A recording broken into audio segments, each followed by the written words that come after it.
An American dream. A dream defined by a society created by a nation's rivalry against the rest of the world. An American dream. A dream illustrated by the millions who ignore the American opinions and come to this land for a chance. An American dream. A dream created by the fathers who knew that in time our nation's daughters would once rise in war and conflict. But what is behind the scheme of this country's American dream that's been so praised and loved and written into the flow of my own bloodstream? I once read a poem by Langston Hughes. You know, the black man who turned his pain into poems that gained him the fame, well-deserved by a poet who planted sands of restitution and grains of revolutions and watered them with the ideas that allowed me to stand here today. This is what he said. I am the poor white, fooled and pushed apart. I am the Negro bearing slavery's scars. I am the red man driven from this land. I am the immigrant clutching the hope I seek, only to find the same old stupid plan of dog eat dog, of mighty crush the weak. But that is not my American dream. I discovered this when I was a child. When I was 11 years old, I was renamed by a society I was not really a part of. It was then I had decided I was the best version of myself when I wore the silk headscarves I'd seen my mother wrap delicately around her head since I was 3. I wore it with such pride, I do not remember ever fearing the consequences this piece of cloth may someday have on the way I was treated. I was in elementary school and I thought I ruled the world, but it did not take long for me to realize that I didn't. Bubba, I would cry. The kids at school think I have cancer. They don't believe I have hair. He'd laugh, and with hands crafted with the creases of his own history, he would pull at my braids and say, "They're just silly kids." Mama, I would wail the next day. A boy tried to pull it off on the playground and everyone was clapping for him. Write a poem about it, my mother said, and so I did. I wrote poems and poems filled with words that dripped with the tears no one else could see. I wrote school papers on Islam and tried to get people to understand. My final project was about the hijab, and my teacher threw it away and told me to write about whale sharks instead. It was this freedom that I had thought defined my American dream, but it was all my experiences that crushed it.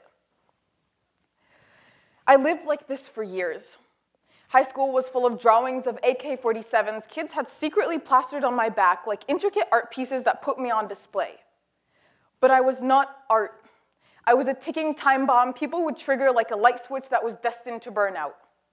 It was years of standing up and explaining myself every single time 9/11 came up, and I'd have to shoot down arguments with the same force those planes had when they hit the towers and killed thousands of people, and blasted my own dreams of living in peace.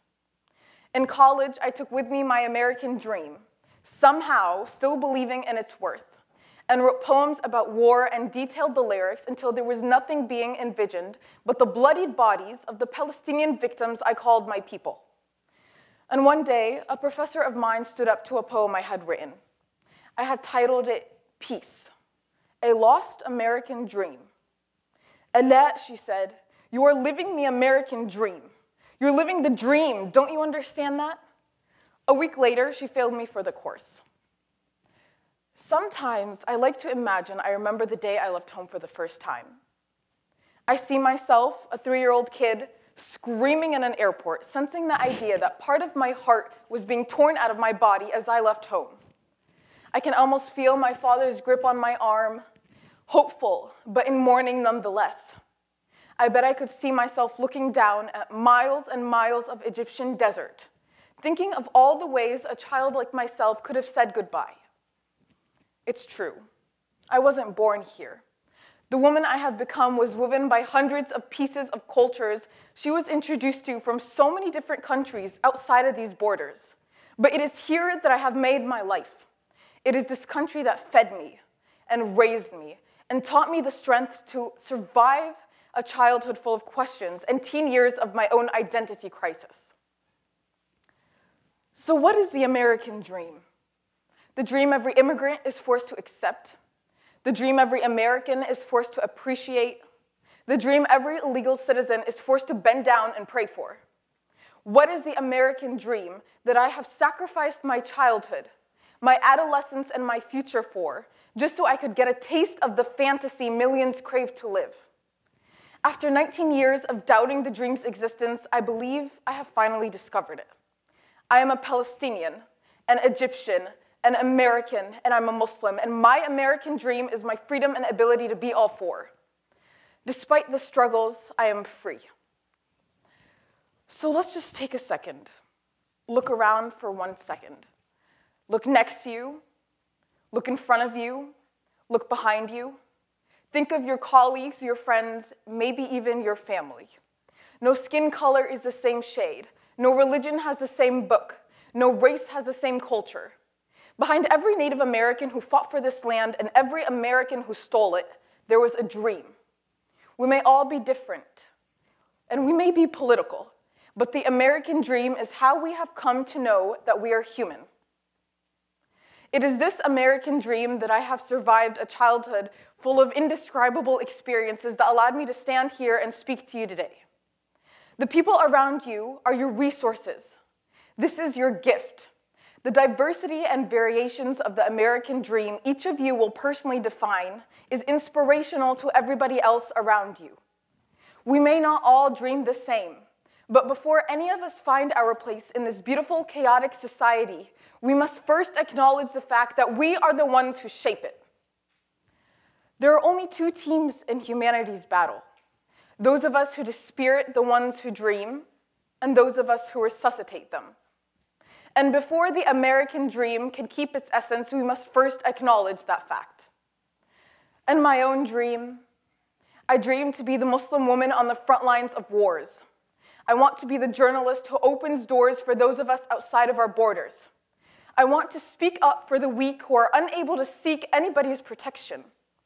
My dream is to wear what's on my head right now without the dread anyone else would feel wearing it in any other country. My dream is to walk the streets with the freedom to think without a fear of shrinking inside of my own head. But the irony of my dreams is that I am living it now. It is this country that has allowed me to survive this irony and stand here and speak to you about the experiences I have had. Yes, our nation may bloody the streets with the souls of our Black students. Our nation may blow away the hopes of Arab children who still live within the smoke of 9/11's destruction. Our American people may handcuff the thin arms of our Hispanic students before they've even learned how to become criminals. But with every chain, rope, and shackle, Americans tackle the injustices that our nations use to oppress the same corruption. With every speech, with every protest, with every march that inspired Martin Luther King's preaches, and although we may face the difficulties of today and tomorrow, I still have a dream.